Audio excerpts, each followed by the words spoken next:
Hello everyone, welcome back to our channel. ನಾನು ಇವತ್ತು ಏನು ತೋರಿಸ್ಕೊಡಕ್ಕೆ ಬಂದಿದ್ದೀನಿ ಅಂದರೆ ಮಾವಿನಕಾಯಿ ಚಟ್ನಿ ಹೆಂಗೆ ಮಾಡೋದು ಅಂತ. ಯಾವಾಗಲೂ ಮಾಡೋ ಥರ ಅಲ್ಲದೆ ಹೊಸದಾಗಿ ಮಾಡಿ ತೋರಿಸ್ತಾ ಇದ್ದೀನಿ. ಈ ರೀತಿ ಒಂದ್ಸರಿ ಟ್ರೈ ಮಾಡಿ ನೋಡಿ, ತುಂಬ ಚೆನ್ನಾಗಿರುತ್ತೆ.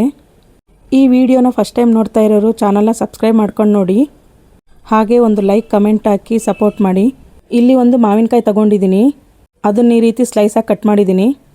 ತುಂಬ ಕಾಯಿ ಥರ ಏನಿಲ್ಲ, ಸ್ವಲ್ಪ ಮೆತ್ತಗಿದೆ. ಹಾಗೆ ಒಂದು 4 ಟೊಮೊಟೊ, ಹಣ್ಣಾಗಿರುವಂಥ ಮೆಣಸಿನ್ಕಾಯಿ, ಸ್ವಲ್ಪ ಕೊತ್ತಂಬರಿ ಸೊಪ್ಪು, ಬೆಳ್ಳುಳ್ಳಿ ರೆಡಿ ಮಾಡಿದ್ದೀನಿ. ಚಟ್ನಿ ತುಂಬ ಸ್ಪೈಸಿ ಬೇಡ ಅಂದರೆ ಮೆಣಸಿನ್ಕಾಯಿನ 2 ಇಲ್ಲಾಂದರೆ 3 ಹಾಕ್ಕೊಳ್ಳಿ ಸಾಕು. ಕಡಾಯಿನ ಸ್ಟವ್ ಮೇಲೆ ಇಟ್ಟಿದ್ದೀನಿ. ಸ್ವಲ್ಪ ಬಿಸಿಯಾದ ನಂತರ ಅದರಲ್ಲಿ 2 ಸ್ಪೂನ್ ಆಯಿಲ್ ಹಾಕಿದ್ದೀನಿ. ಈಗ ಅದರಲ್ಲಿ ನಾವು ಸ್ಲೈಸಾಗಿ ಕಟ್ ಮಾಡಿರುವಂಥ ಮಾವಿನಕಾಯಿ, ಟೊಮ್ಯಾಟೊ, ಬೆಳ್ಳುಳ್ಳಿ, ಮೆಣಸಿನ್ಕಾಯಿ ಹಾಕಿ ಚೆನ್ನಾಗಿ ಫ್ರೈ ಮಾಡ್ಕೋಬೇಕು. ಯಾವಾಗಲೂ ನಾವು ಮಾವಿನಕಾಯಿನ ತುರಿದು ಇಲ್ಲ ಕಟ್ ಮಾಡಿ ಮಾಡ್ತೀವಲ್ವ, ಅದೇ ಬೇರೆ ಟೇಸ್ಟ್ ಕೊಡುತ್ತೆ, ಇದೇ ಬೇರೆ ಟೇಸ್ಟ್ ಕೊಡುತ್ತೆ. ಇಲ್ಲೇನಂದರೆ ಆಯಿಲಲ್ಲಿ ಮಾವಿನಕಾಯಿನ ಫ್ರೈ ಮಾಡಿ ಮಾಡ್ತೀವಿ. ಈ ಟೇಸ್ಟ್ ಅಂತೂ ತುಂಬ ಚೆನ್ನಾಗಿರುತ್ತೆ. ನಾನು ಹೇಳೋದಕ್ಕಿಂತ ಒಂದು ಸತಿ ಟ್ರೈ ಮಾಡಿ, ಅಷ್ಟು ಟೇಸ್ಟಾಗಿರುತ್ತೆ. ಈ ಚಟ್ನಿ ಬಂದು ಅನ್ನಕ್ಕೆ, ಮುದ್ದೆಗೆ, ಚಪಾತಿಗೆ, ಹಾಗೆ ಇಡ್ಲಿಗೆ, ರೊಟ್ಟಿಗೆ ಎಲ್ಲದಕ್ಕೂ ಸೂಟ್ ಆಗುತ್ತೆ. ತುಂಬ ರುಚಿಯಾಗಿರುತ್ತೆ.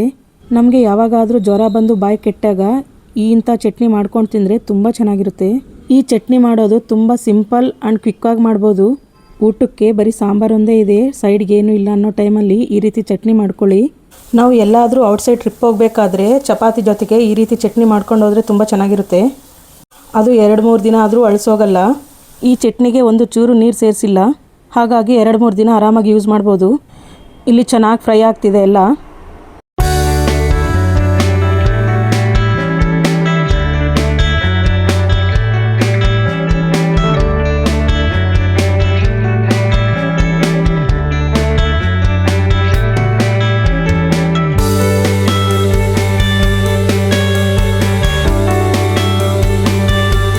ಇಲ್ಲಿ ಮಾವಿನಕಾಯಿ ಕಲರ್ ನೋಡಿ ಯಾವ ರೀತಿ ಚೇಂಜ್ ಆಗಿದೆ.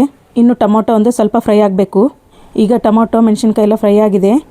ನೆಕ್ಸ್ಟ್ ಈಗ ಟೊಮೊಟೊ ಹಾಗೆ ಮಾವಿನಕಾಯಿ ಮೇಲಿರೋ ಸಿಪ್ಪೆ ಎಲ್ಲ ರಿಮೂವ್ ಮಾಡಬೇಕು. ಈಗ ಇದನ್ನೆಲ್ಲ ಒಂದು ಮಿಕ್ಸಿ ಜಾರಲ್ಲಿ ಸ್ವಲ್ಪ ಉಪ್ಪನ್ನು ಹಾಕಿ ಮೆತ್ತಗೆ ರುಬ್ಕೋಬೇಕು.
ಇಲ್ಲಿ ಮಾವಿನಕಾಯಿ ನೋಡಿ ತುಂಬ ಸಾಫ್ಟಾಗಿ ಬೆಂದಿದೆ.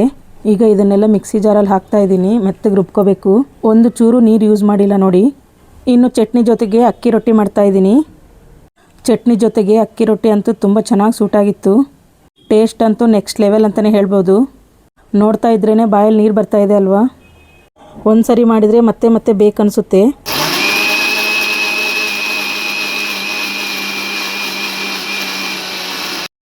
ನೋಡಿದ್ರಲ್ಲ ಮಾವಿನಕಾಯಿ ಚಟ್ನಿ ಯಾವ ರೀತಿ ಮಾಡೋದಂತ.